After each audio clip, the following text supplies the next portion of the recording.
Bismillahirrahmanirrahim. Assalamualaikum warahmatullahi wabarakatuh. Selamat pagi, salam sejahtera untuk kita semua. Pertama-tama marilah kita panjatkan puji dan syukur kehadirat Allah Subhanahu wa taala yang senantiasa memberikan nikmat, yaitu nikmat sehat, sehingga kita bersama-sama hadir kantor desa Galang ini. Yang kami hormati Bapak Dinas Kependudukan dan Catatan Sipil Kabupaten Mempawah, yang kami hormati Bapak Sekcam, tokoh masyarakat yang hadir pada kesempatan ini. Kami sebagai pemerintah Desa Galang mengucapkan terima kasih atas kehadiran Pak di Desa Galang ini. Apa yang akan admin atau administrasi kependudukan, dari mulai permohonan sampai ke persyaratan, Desa Galang ini adalah sesuai visi dan misi kami, yaitu Smart Village.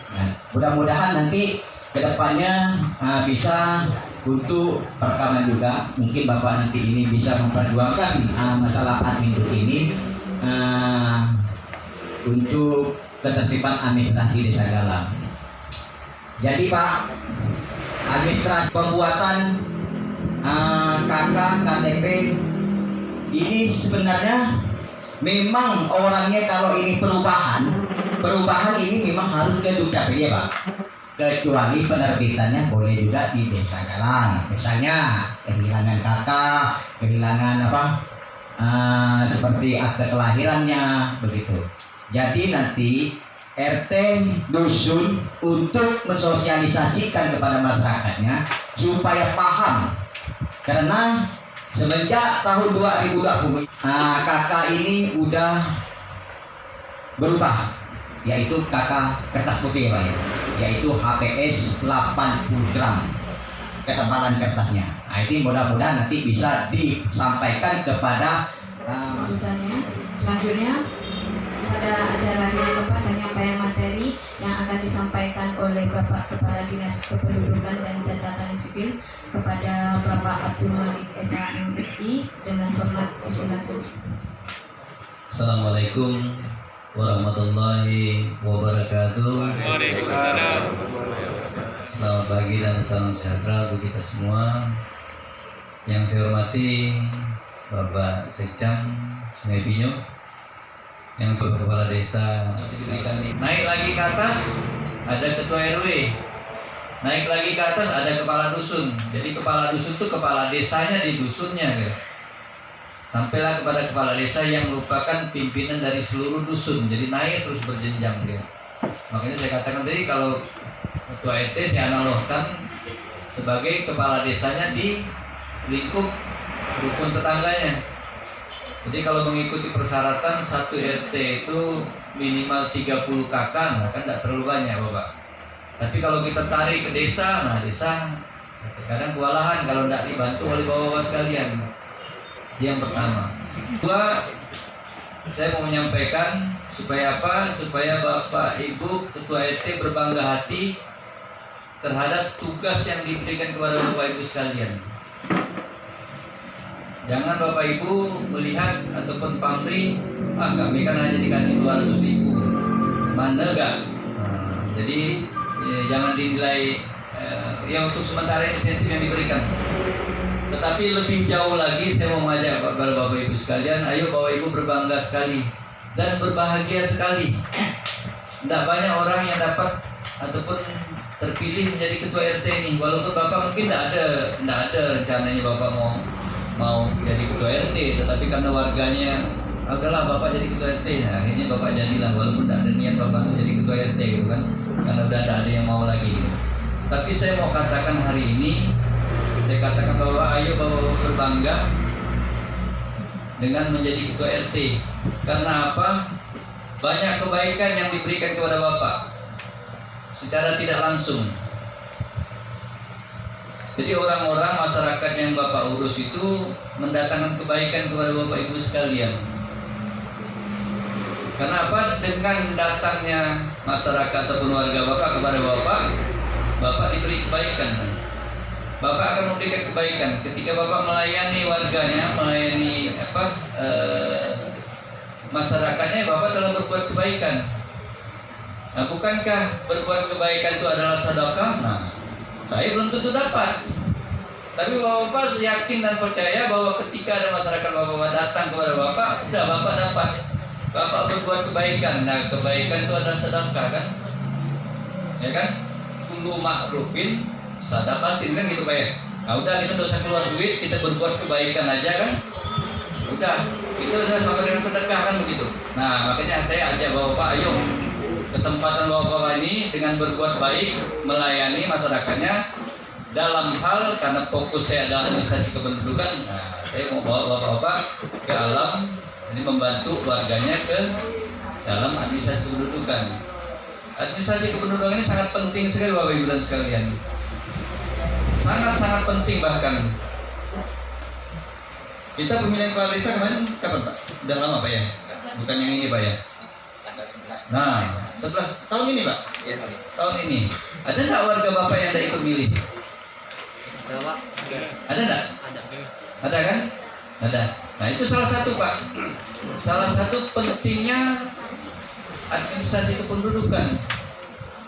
Mengapa? Karena administrasi kependudukan itu kegiatan. Kita menata kembali Pak. Menata kembali, menertibkan dokumen kependudukan. Mengapa warga Bapak tidak bisa ikut memilih? Ya bisa-bisa ya karena ada terjadi kekeliruan. Bisa jadi KK-nya, bisa jadi KTP-nya. Nah ini, jadi administrasi kependudukan itu, dokumen kependudukan itu penting untuk pelaksanaan pembangunan di bidang hal lainnya gitu. Untuk pembangunan segala bidang lah. Untuk mendapatkan alokasi dana desa, desa harus memperbaiki data kependudukannya. Nah makanya hari ini, ayo saya turun langsung karena saya berkepentingan sekali untuk sama-sama kita memperbaiki data kependudukan kita ini gitu. Nah, sekali lagi kami di Dinas Kependudukan dan Catatan Sipil bukanlah bertugas melakukan pendataan kependudukan, Pak. Nah, ini supaya kita samakan persepsi dulu. Nanti ketika mau pil-pil, nah pil-pil apalah? Mau pilkades, pilkada, pileg, pilpres, akhirnya semuanya nerobos ke Dukcapil. Gimana sih Dinas Kependudukan dan Catatan Sipil ini data penduduk yang tidak ada yang benar katanya kan? Nah, masyarakat kewajibannya apa? Kewajiban penduduk itu dalam administrasi kependudukan, kewajiban penduduk adalah melaporkan Pak, melaporkan setiap peristiwa kependudukan ataupun peristiwa penting lainnya. Nah, ketika Bapak dan Ibu sebagai masyarakat tidak melaporkan peristiwa kependudukannya, misalnya Bapak pindah tetap berada di RT 1 ketika kami misalnya ada proses pendataan, katakanlah pemutakhiran. Nah, makanya saya kembalikan lagi, tugas Dinas Kependudukan dan Catatan Sipil adalah melakukan proses pencatatan setelah penduduk melaksanakan kewajibannya, yaitu melapor. Perlu kita garis bawahi Pak ya. Jadi ada peranan penduduk melapor. Saya nanti tarik ke RT ya. Saya secara umum dulu saya tarik kewajiban masyarakat. Jadi tadi kewajiban penduduk harus melaporkan. Kalau dia tidak lapor Pak, kalau dia tidak lapor, misalnya di KK Bapak jumlah KK-nya 5 orang, terdiri dari Bapak, Ibu, anak atau katakanlah famili lain di sebelahnya. Tiba-tiba ataupun dalam suatu waktu ada yang pindah, tidak Bapak laporkan, sampai kapanpun Pak, namanya tetap tercantum di dalam KK. Itu kalau pindah masih nyaman, masih ada wujudnya Pak. Yang lebih parah lagi, kalau meninggal dunia, tidak Bapak laporkan, sampai kapanpun kami tetap catat bahwa orang itu tetap masih hidup administrasinya Pak. Orangnya mati, tapi administrasi tetap hidup. Karena apa? Karena tidak dilaporin kepada kami. Nah, karena kami tugasnya dalam melakukan pencatatan ketika orang melapor, tapi ketika tidak ada lapor, bawa semua, ayo. Jadi penduduk berkewajiban untuk melaporkan. Nah, saya tarik ke RT. RT itu tugasnya adalah perpanjangan daripada kepala desa dalam hal mengawasi masyarakatnya. Itu kewajibannya ketika ada orang yang mati, tidak lagi sih dibebankan Pak kepada orang yang lain. Ketua RT yang harus melaporkan kematian itu Pak. Jadi ketika ada warganya yang meninggal, ketua RT yang melaporkan. Jadi warga saya ada yang meninggal, nanti cukup lapor saja ke desa, desa kasih format nanti Pak. Ada format namanya laporan kedua ya. Nah, format kematian nanti di desa nanti kita sudah sebarkan formulir Pak, kita lewat PDF.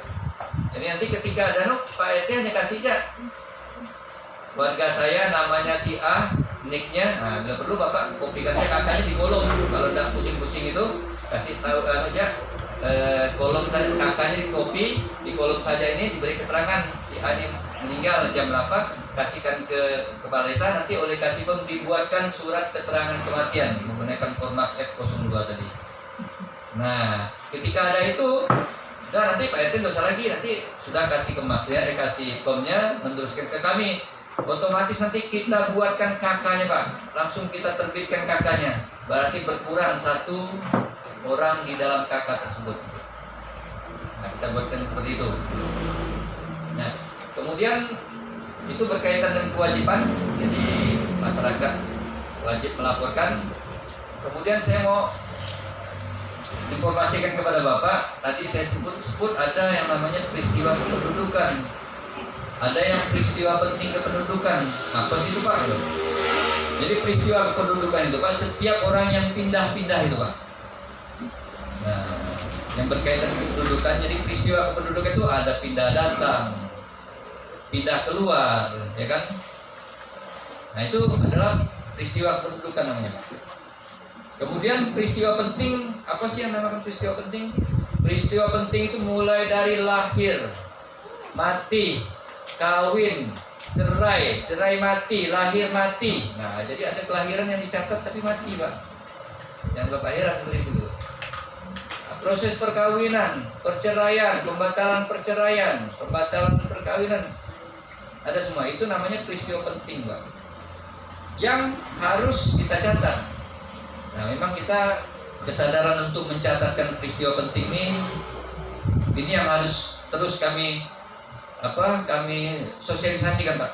Kami ajak, ayo kita buat, kita laporkan, kita catat peristiwa penting ini.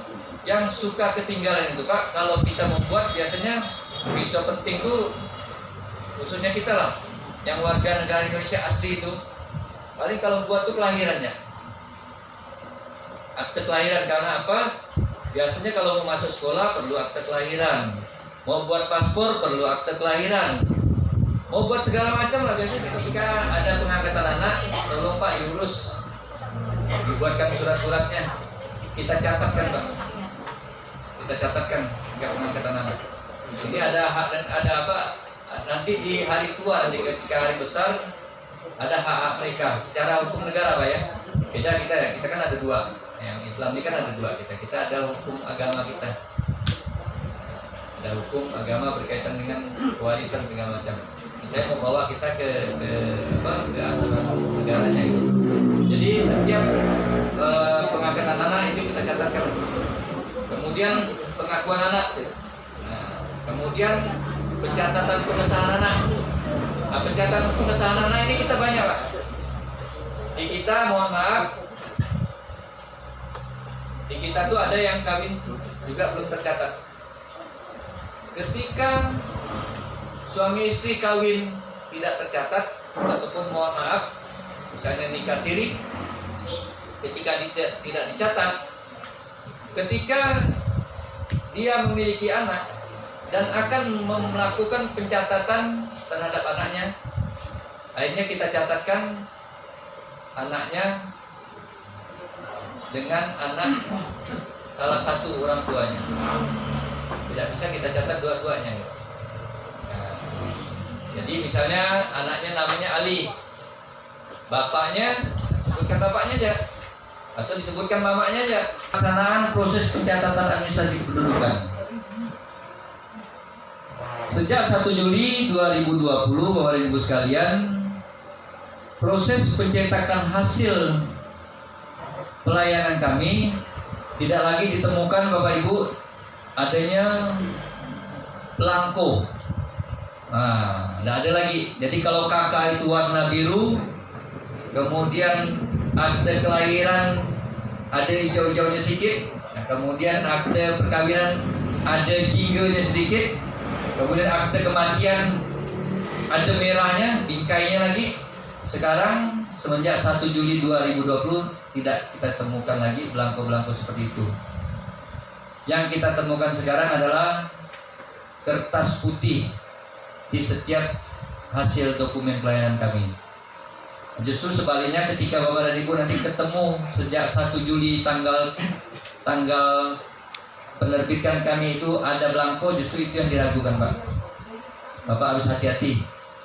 Ketika tanggalnya Bapak lihat di 1 Juli ke atas ada belangko itu, Bapak harus hati-hati. Jangan-jangan nih orang yang mau bohong tapi lupa dia dengan perkembangan. Banyak Pak. Banyak ada orang coba-coba mengakal membuat dokumen kependudukan, buat akte kelahiran, dia tidak tahu bahwa kode-kode kami itu ada kode khusus, dia buat aja. Dia tidak tahu kodenya apa, dia buat. Jadi dia mau ngakal, salah pasang kode, dia letakkan tahun. Kami yang tahu kodenya kami. Jadi ketika tahun ini kodenya ini gitu. Nah, lupa dia. Ketika terjadi hal-hal itu kita nyatakan bahwa itu palsu seperti itu Pak. Nah, jadi hari ini kami mau sampaikan kepada Bapak Ibu sekalian terkait dengan perubahan ini. Jadi dokumen kependudukan hasil pelayanan kami tidak ada lagi. Nah, yang kedua berkaitan dengan pelayanan yang kami lakukan. Kami coba membuat pelayanan, nama pelayannya pelayanan adminduk cukup sekali datang Bapak Ibu sekalian. Apa pelayanan adminduk cukup sekali datang? Bapak dan Ibu tidak usah lagi kalau dulunya ngurus adminduk itu datang sekali, 2 kali, 3 kali datang. Bahkan ada yang 5 kali datang, yang ngeluh ke saya tak jadi barangnya. Pernah kan Pak ngalamin itu? Nah, hari ini jadi semenjak 2020 kami sudah melakukan perubahan pelayanan Pak. Kami berusaha untuk memberikan pelayanan terbaik kepada Bapak Ibu sekalian, memberikan pelayanan yang menyenangkan Bapak Ibu sekalian, memberikan pelayanan yang membahagiakan Bapak Ibu sekalian. Kami tidak mau lagi Bapak dan Ibu datang kepada kami dengan muka yang merah, dengan muka yang marah, tapi kami ingin Bapak datang ke kami itu dengan wajah yang berseri-seri, dengan senyum, sehingga petugas pelayan kami juga senyum. Apa caranya? Bagaimana kiatnya? Gampang saja Bapak dan Ibu sekalian. Bapak dan Ibu sekalian, pertama cukup lengkapi persyaratan. Karena persyaratan ini yang terkadang buat kita marah, buat kita merah padam, buat kita naik span, kata orang ini Pak. Begitu persyaratan ada yang kurang, petugas kami tetap dengan aturannya. Ketika Bapak disuruh pulang, nah udah Bapak, rumah saya bukan dekat-dekat, nyaman jangan nyuruh saya balik kan gitu Pak. Nah, nyaman ya Bapak nyuruh saya datang ke saya. Kalau tidak ada yang kita diskusikan bersama, udahlah Pak, Bapak datang dengan tersenyum, cukup pelayanan, bila perlu 10 menit saja Bapak datang ke petugas pelayanan kami. Habis itu Bapak pulang dengan wajah tersenyum saja Pak. Gak usah lagi Bapak tunggu di kantor kami berhari-hari, bahkan besok datang lagi, lusa datang lagi, pulang datang lagi, belum selesai juga gak usah. Jadi Bapak minta pelayanan pada kami, habis itu Bapak, yang tadi saya katakan bahwa ketika pelayanan Bapak cukup 1 kali datang, bila perlu Bapak ya paling lama 10 menit aja Bapak berinteraksi dengan petugas pelayanan kami. Ketika persyaratan lengkap, Bapak kasih nomor WA, nomor HP Bapak kasih nomor email. Habis itu Bapak pulang dengan wajah tersenyum, duduk saja di rumah. Nanti kami kirimkan, keluar email, terkirim bahwa hasil dokumen pelayanan kami kirim langsung di HP Bapak dan Ibu sekalian. Makanya saya berani katakan,